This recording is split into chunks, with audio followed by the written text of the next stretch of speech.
Hello, guys, and now we are starting with our another point of reality for social responsibility, that is development of social standards for the business. Business के लिए कुछ social standards develop होने ही चाहिए। इसको थोड़ा सा हम पहले बुक से पढ़ने वाले हैं and then we will go back to our PPT. Business are no longer considered merely money crazy entities which can be allowed to mint money at any cost। यानी कि जो बिजनेस है पहले क्या होता था, traditionally they were like rise the revenue, increase the revenue, we need the profit, cut down the cost, ऐसा चलता था। बट नाउ अब उन्हें प्रॉफिट तो चाहिए, but it should not be on the stake of exploitation of society and get away with any kind of business practices. New social standards consider economic activity of business enterprise as legitimate but with the condition that they must also serve social needs। उन्होंने बोला है कि जो business practices है, business practices क्या है कि हमें रिवेन्यू कमाना है, सेल्स बढ़ानी है, प्रॉफिट कमाना है। हाँ ठीक है, business should have the economic activity, they should work for the profit but not at the stake of exploitation of the society, exploitation of their employees, exploitation of their investors, exploitation of natural resources। ठीक है, no business can be done in isolation from the society. कोई भी business ऐसा नहीं है which can survive without the society. The business which think of the sustainable development will stay longer।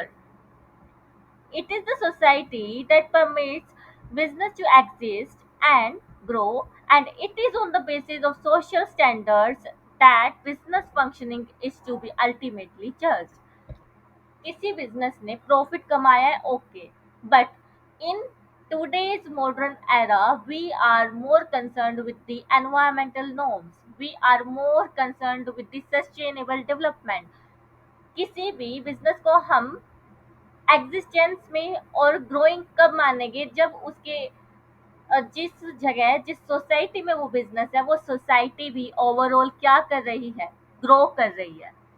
ठीक है, तो डेवलपमेंट ऑफ सोशल स्टैंडर्ड में main अपना ये है कि हम पहले भूमिका बांधेंगे जिसमें बोलेंगे कि ट्रेडिशनल बिजनेस प्रैक्टिस रहती थी कि जिसमें मनी क्रेजी एंटिटीज होती थी, वो प्रॉफिट कमाना चाहते थे एट एनी कॉस्ट, ये मेन बात है। ठीक है, और फिर ठीक है, न्यू सोशल स्टैंडर्ड्स कंसीडर करता है इकोनॉमिक एक्टिविटी को but it should be legitimate, it also serve the social needs. Second बात ये थी।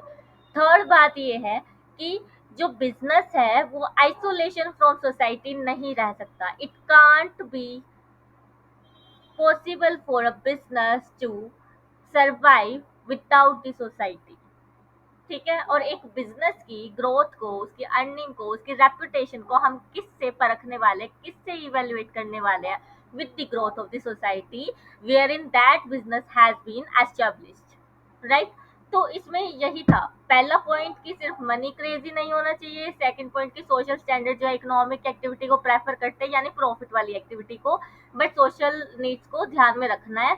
थर्ड हमने देखा कि बिजनेस आइसोलेशन में नहीं रन किया जा सकता। फोर्थ हमने देखा कि जो सोशल स्टैंडर्ड्स है उसमें अल्टीमेटली हमें जज क्या करना है कि कम्युनिटी उससे डेवलप हो पा रही है या नहीं हो पा रही। ये अपने फोर्थ पॉइंट का development of social standards for the business का क्रक्स है। एंड इसी को हम प्रैक्टिकली समझने के लिए अपनी पीपीटी पे चलेंगे क्रिस्टल क्लियर अंडरस्टैंडिंग पाने के लिए। So we have it.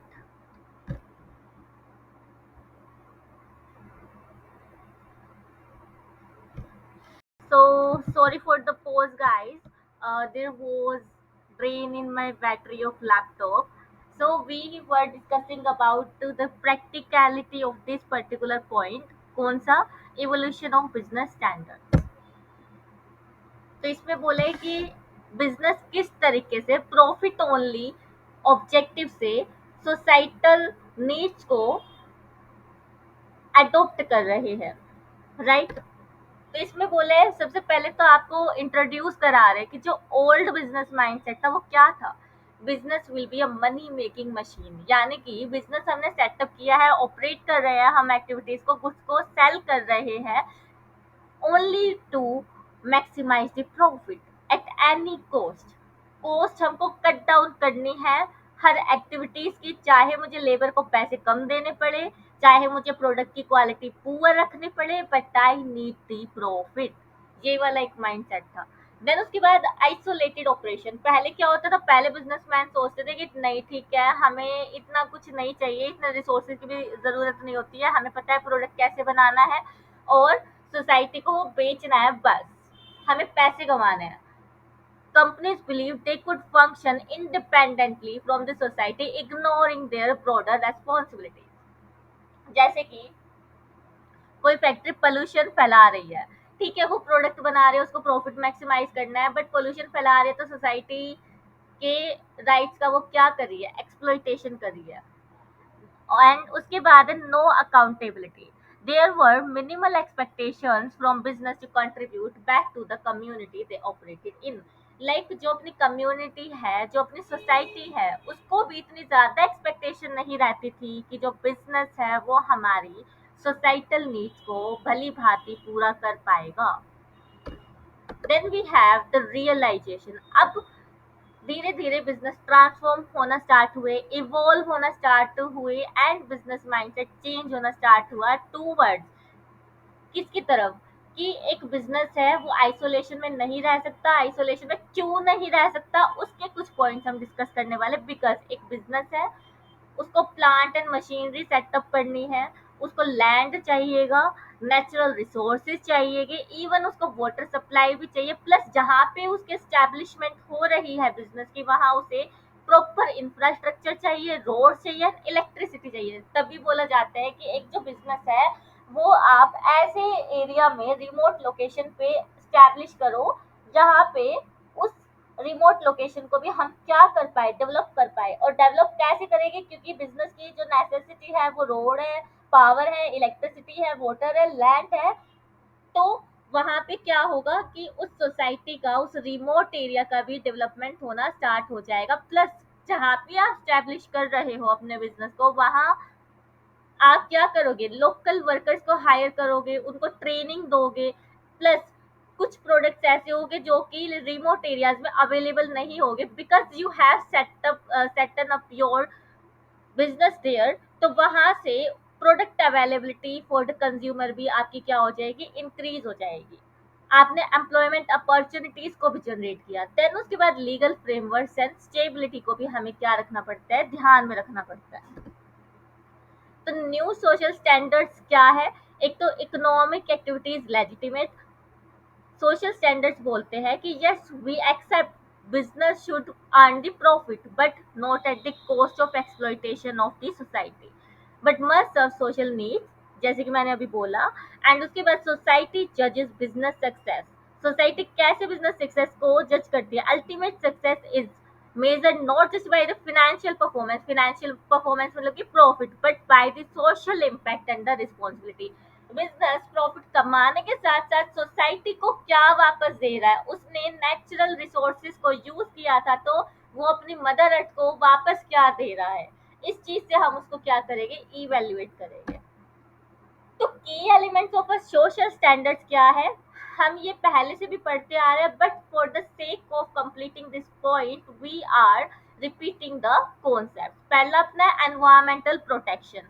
जैसे कि अपनी जो फैक्ट्रीज है, केमिकल फैक्ट्रीज हो गई जिनमें चिमनीज लगी होती है, स्मोकिंग फैक्ट्रीज हो गई, वहां पे हम पहले से ही वॉलंटरी एक्शन ले ले कि यहाँ पे हमें क्या करना है, पोल्यूशन कंट्रोल इक्विपमेंट्स को इंस्टॉल करना है सो दैट मिनिमम पोल्यूशन हो।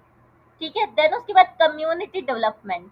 कम्युनिटी डेवलपमेंट, आप बिजनेस के साथ साथ अपने लेबर्स को एजुकेट कर रहे हैं, and not even your labours, not even your employees, you are imparting education with your special drives to the community, like you are opening the school, you are opening hospital, you are doing the work for the social welfare also after having profit in your business। Then उसके बाद fair employment. अब जैसे कि मैंने बताया कि आप क्योंकि न्यू बिजनेस डेवलप करोगे या फिर एग्जिस्टिंग भी है उसमें इनोवेशंस लेके आओगे, तो आपको एक स्किल्ड वर्कफोर्स चाहिए ही चाहिए।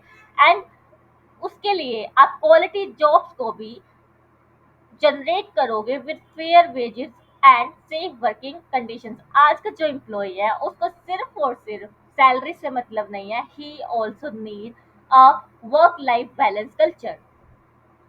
ठीक है। फिर उसके बाद है quality product, ensuring product meet safety standards and provide genuine value. उसके बाद एथिकल प्रैक्टिसेस। एथिकल प्रैक्टिसेस मतलब कि हो सकता है कि जो प्रोडक्ट आप दे रहे हैं वो किसी और कंपनी के पास अवेलेबल नहीं है या फिर उस क्वालिटी में अवेलेबल नहीं है, उस तरीके की प्रीमियम सर्विसेज नहीं है जो कि आप दे पा रहे हैं, तो आप उसका प्राइस क्या रखने वाले हैं, फेयर रखने वाले हैं, सो दैट जो एम्प्लॉय का एक्सप्लॉइटेशन है वो ना हो। Right. Then real life example में जैसे कि हम टाटा ग्रुप के बारे में तो पढ़ते ही है कि उन्होंने क्या किया, स्कूल्स को एस्टैब्लिश किया across the India. Then Tata trust invest करती है एजुकेशन एंड रूरल डेवलपमेंट में, जैसे मैंने रिमोट एरिया बोला वो रूरल डेवलपमेंट ही है। Then consistent charitable donation for social causes and also focus on sustainable business practices. Like आज की जनरेशन ने तो मजा उठा लिया रिसोर्सेज का, but what about the future generation, इसका मतलब ये है। After that we have Infosys also, और इसका एग्जाम्पल भी हम लेते हैं। इन्फोसिस ने भी एजुकेशन का सपोर्ट किया है, हेल्थ इनिशिएटिव लिए है एंड रूरल डेवलपमेंट में भी इसने अपनी भागीदारी निभाई है। देन वी हैव आईटीसी जो कि एम्पावर करते हैं किसको, फार्मर्स को। कैसे, चौपाल इनिशिएटिव है इनका जिसमें कि ये डायरेक्ट जो फार्मर है उसको मार्केट प्लेस की एक्सेस दिलवा देती है। ठीक है। तो मॉडर्न बिजनेस फॉर्मूला क्या है, 100% प्रॉफिट रेस्पॉन्सिबिलिटी, 100% सोशल रेस्पॉन्सिबिलिटी। आपको प्रॉफिट भी चाहिए, वो मोटिव भी आपका 100% पे है, एंड क्योंकि आप प्रॉफिट कमा रहे हैं तो you should have the motive to give back to the society in the form of social responsibility. तो ये आपका पॉइंट यहाँ पे हो जाता है खत्म। अगर अंडरस्टैंडिंग नहीं आई है तो आप मुझसे डाउट पूछ सकते हैं in my Telegram channel, in the comment box also. Okay. So as usual हम इसको वाइंड अप करते हैं by making the summary. Right.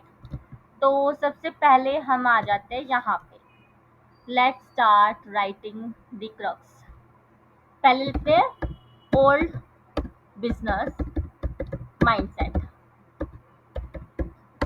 इस पे बुक की ही लैंग्वेज लिख लो, money crazy. Then we have isolated operations.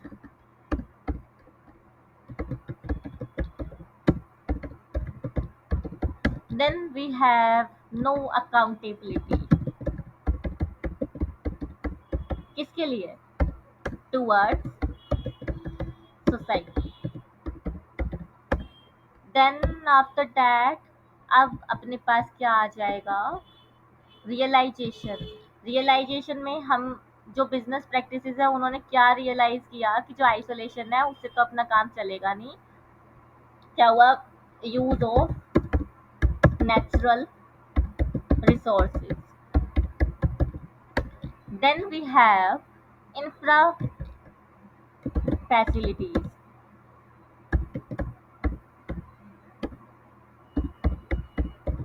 Then we have, अब आगे तो रिपीट होने वाला है तो यहाँ से स्टार्ट कर लेते हैं। सोशल, न्यू सोशल स्टैंडर्ड्स क्या है,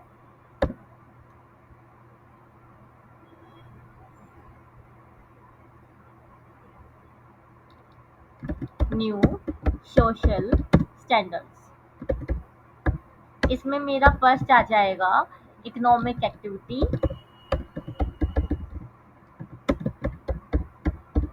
that is profit.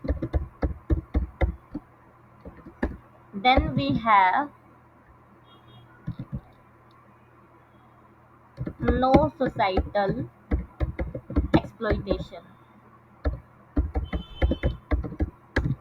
Then we have society जज बिजनेस सक्सेस। इसमें क्या लिख सकते हो, society Guru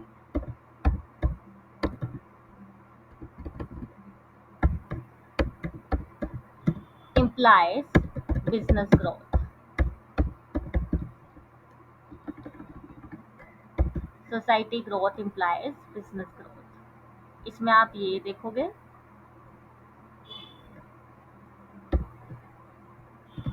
then we have some elements of social standard, जिसमें एनवायरमेंटल प्रोटेक्शन है, कम्युनिटी डेवलपमेंट है, फेयर एम्प्लॉयमेंट। अब सोशल स्टैंडर्ड्स क्या हो गए अपने पास?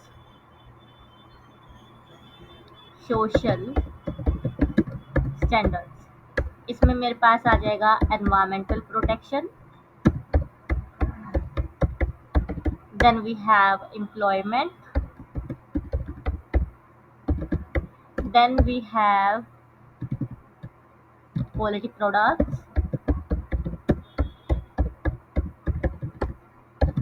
then we have ethical pricing।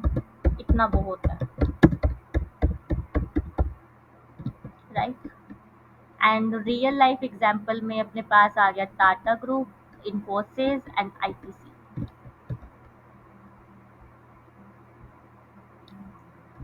Tata का देखा हमने, आईटीसी देखा एंड इन्फोसिस। एंड इस पॉइंट का क्रक्स क्या है? 100% business motive plus 100% social responsibility. आप सोशल एस्पेक्ट को इग्नोर नहीं कर सकते। That is the crux of this particular point. I think ये आपको समझ आ गया होगा, राइट। तो यहाँ पे मेन मैं दोबारा से कीवर्ड्स हाईलाइट कर देती हूँ। कीवर्ड्स में ट्रेडिशनली जो बिजनेस थे वो मनी क्रेजी थे, बट ऐसा अब नहीं चलेगा। हाँ ठीक है, न्यू जो सोशल स्टैंडर्ड्स है वो रिकॉग्नाइज करते हैं कि इकोनॉमिक एक्टिविटी आपकी होनी चाहिए, प्रॉफिट आपको कमाना ही है, but not at the stake of the society exploitation. उसके बाद कोई बिजनेस आइसोलेशन में रन नहीं कर सकता। आइसोलेशन का मतलब मैं समझा चुकी हूँ कि नेचुरल रिसोर्सेज का यूज। एंड उसके बाद जो सोसाइटी है वही एक ऐसी चीज है जो बिजनेस ग्रोथ में हेल्प करती है, बिकॉज जितनी सस्टेनेबल सोसाइटी होगी उतना ज्यादा बिजनेस की क्या होगी, लॉन्जिटिविटी होगी, कंटिन्यूटी होगी, राइट। तो this was the explanation for development of social standards for the business. I hope you guys understood all the relevant concepts, all the relevant keywords. We should wind up here and keep revising.